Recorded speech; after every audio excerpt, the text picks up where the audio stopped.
네, 안녕하세요. 자궁자 고객입니다. 오늘은 난임에 대해서 좀 더 다뤄보려고 합니다. 아무래도 제가 세부 전공 전임의를 또 난임센터에서 했었고 하다 보니까 좀 친숙한 내용이긴 한데요. 그래서 우선은 난임이 뭔가요? 정의에 대해서 말씀드리면 일반적인 부부가 1년 동안 부부관계를 지속했음에도 불구하고 임신이 되지 않는 경우를 난임 또는 불임 이렇게 정의를 합니다.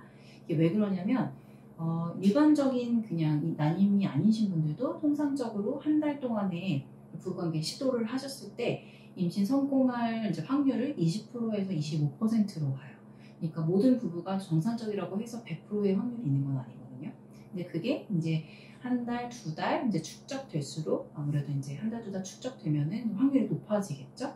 그래서 보통은 이제 6개월 정도 지나가게 되면은 80% 이상의 이제 정상적인 부부라면 임신에 성공하는 게 이제 통상적인 내용인데 1년이란 기간을 시도했는데도 불구하고 생기지 않았을 때를 난임으로 정의를 하고 있습니다.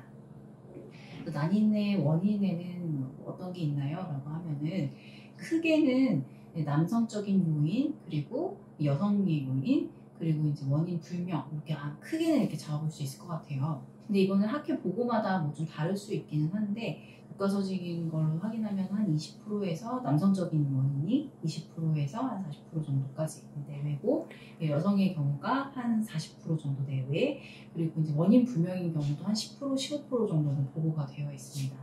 남자 같은 경우는 당연하게 이제 정자에 뭔가 문제가 있는 경우에 그리고 정자가 제대로 생성이 안 된다든지 또는 뭔가 정자가 생성은 되는데 수가 적거나 또는 모양이 이제 이상이 있거나 또 운동성이 적은 경우에 그래서 이제 유효한 이제 정자의 수가 적어지는 경우에는 정상 임신이 조금 힘든 걸로 알려져 있습니다.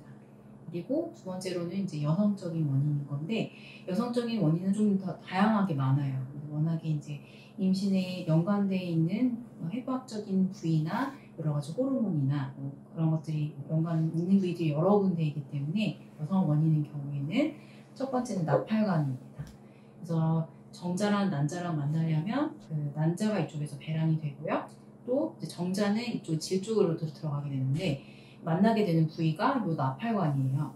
이 나팔관에서 만나게 되는데 모형에서도 보시겠지만 이 나팔관에 뭔가 이렇게 유착이 생기거나 또는 나팔관이 막혀가지고 이렇게 부어오르거나 이런 경우에는 당연하게 정자 난자가 만나기가 어렵겠죠.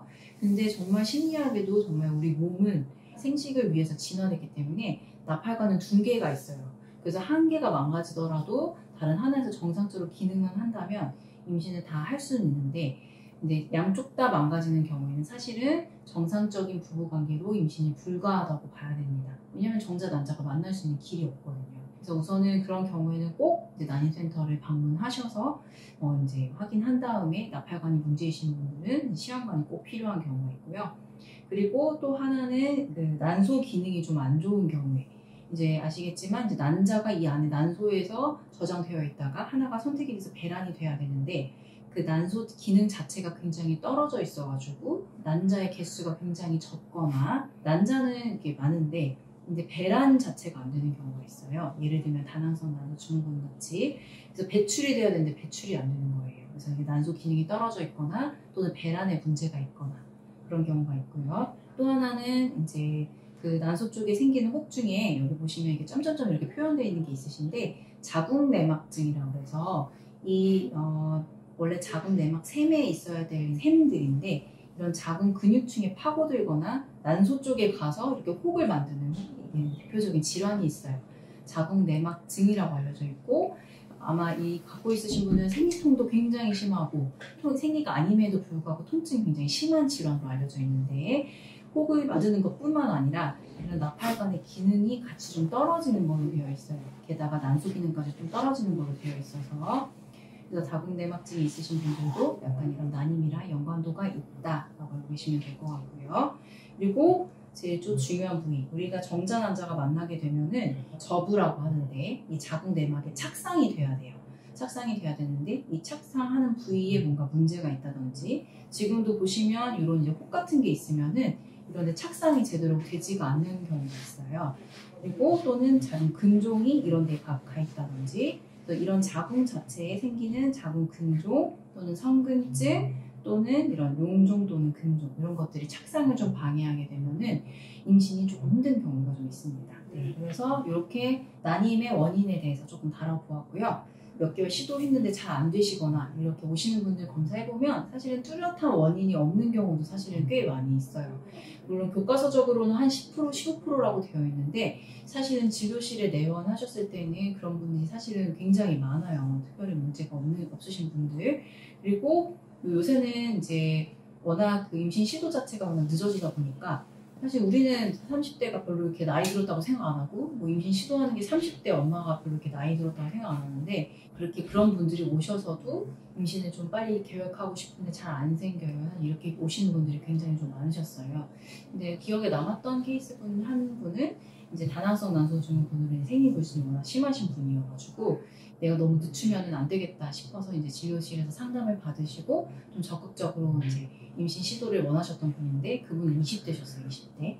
그래서 근데 워낙에 생리가 불순하다 보니까 배란 날짜를 정하기가 어려워가지고 그분은 기본적인 뭐 나팔관이나 또는 자궁이나 이런 데는 문제는 없으셨고 다만 다낭성 난소 증후군이 조금 있으셨던 분인데 그래서 이분은 이제 배란 유도제를 먼저 시도하기를 하셨었고 배란 유도제를 사용해서 이제 배란을 이제 유도를 하고 그다음에 날짜를 맞추고 배란이 될 때쯤 해서 배란에 또 유도를 시켜주는 주사제가 있거든요. 그거를 사용해서 날짜를 맞춰서 한 6개월 만에 이제 임신을 성공을 하셨어요.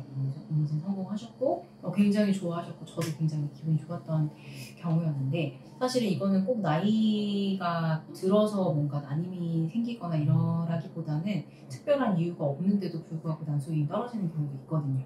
요새는 이런 검진이나 이런 것들이 많이 하다 보니까 이런 걸 우연치 않게 또 아시는 경우도 많이 있으시고 그래서 제가 봤을 때는 뭔가 나의 인생 계획 또는 임신 계획 또는 이제 배우자와 이제 얘기를 했을 때 어떻게 이제 인생 설계를 해갈 건지 이런 거에 계획이 제일 중요한 것 같고요. 내가 이제 나이가 들지 않아도 임신 계획이 좀 빨리 있으시다면 한번 시도를 먼저 해보시는 것도 방법이고요. 근데 뭔가 시도 방법을 잘 모르겠거나 또는 내가 몇 개월 시도했는데도 좀 잘 안 생기거나 뭐 안 생기는 이유를 좀 구체적으로 알고 싶다든지 이런 경우에는 나이에 상관없이 한번 진료를 좀 받아보시는 것도 좋을 것 같고 어쨌든 이러한 과정들이 내 몸에 대해서 알아가는 과정이니까요. 저는 이제 여성이라면 한 번 정도는 그래도 내 몸에 뭐 특별한 문제가 없는지 또는 임신을 계획하고 있는데 다른 뭐 임신을 방해할 만한 요소가 없는 건지 이런 거는 좀 정기적으로 체크를 하시는 게 좋을 거라고 생각합니다. 근데 그런 경우도 있긴 했어요. 이제 난소 기능이 이미 좀 많이 떨어져 있어가지고 이제 몇몇 분들 중에 그분들은 나이가 좀 있으신 분이었는데 아무래도 나이가 있으시니까 좀 더 이제 이런 임신 계획이나 또는 임신 시도함에 있어서 좀 더 준비를 하고 싶어 하시는 분들이 꽤 있으세요. 그래서 내원하셨는데 이제 우선은 걱정을 많이 하시죠. 걱정을 하셔가지고 내원을 하셨고 실제로 뭐 자궁이나 이런 데 문제는 없었는데 이제 난소 기능에 대해서 검사를 해보니까 난소 기능이 굉장히 떨어져 있는 경우예요. 그래서 저 같은 경우는 이제 나이가 어느 정도 이미 한 40대가 넘어가고 난소 기능이 많이 떨어져 있고 이미 이런 경우는 저는 좀 적극적으로 임신 시도를 할 것을 권유드리고 필요한 경우에는 저는 시험관이나 이런 것도 좀 같이 말씀을 드리거든요. 더 늦어지기 전에 더 난소 기능이 떨어지기 전에 기회를 좀 잡아야 되는 거를 저는 의사로서 설명을 드려야 되기 때문에 난임이 생기는 원인에 대해서는 조금 다뤄봤는데요. 근데 이제 그 중에 좀 많은 퍼센티지를 차지했던 그 중에서 남성의 원인인 경우 또 이제 생각보다는 한 20%에서 뭐 크게는 40% 정도까지도 이제 보고마다 좀 다르기는 하지만 남성의 원인도 좀 크다고 되어 있어요.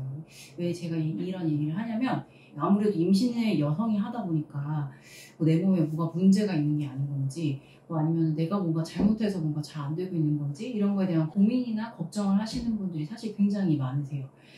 맨 처음부터 굉장히 걱정하시면서 들어오시는 분들도 많이 있고 근데 실제로는 뭐 큰 문제 없는 경우도 있고 몸 관리도 굉장히 잘 하시는 분들도 많이 있으시고 근데 이제 아무래도 이제 남자분들은 뭐 같이 내원하시거나 이런 거를 조금 어려워는 하시는 것 같아요. 남성의 원인 같은 경우도 사실은 굉장히 퍼센티지가 꽤 있기 때문에 몇 년 또는 이제 몇 개월 시도했는데도 불구하고 잘 제대로 안 됐을 경우에 가장 손쉽게 해결할 수 있는 원인 중에 하나가 남성 원인인 경우거든요. 조금만 개선만 시켜도 쉽게 이게 해답을 찾는 경우가 있어요. 그래서 예를 들면 운동성이 좀 안 좋은 경우에는 좀 간편하게 시험관까지 하지 않더라도 뭐 인공수정 정도로 먼저 시도를 해보신다든지, 그래서 혹시라도 좀 이런 시도가 좀 했는데도 불구하고 잘 안 되는 경우에는 남성분들도 너무 이제 산부인과 가는 걸 너무 꺼려하지 마시고 이렇게 좀 검사를 해보시는 거 좀 중요할 것 같고요. 사실은 이제 난자를 채취하는 것보다 정자 채취가 훨씬 쉽거든요. 아시겠지만 정자는 사실 그냥 배출하는 거잖아요. 배출하는 거기 때문에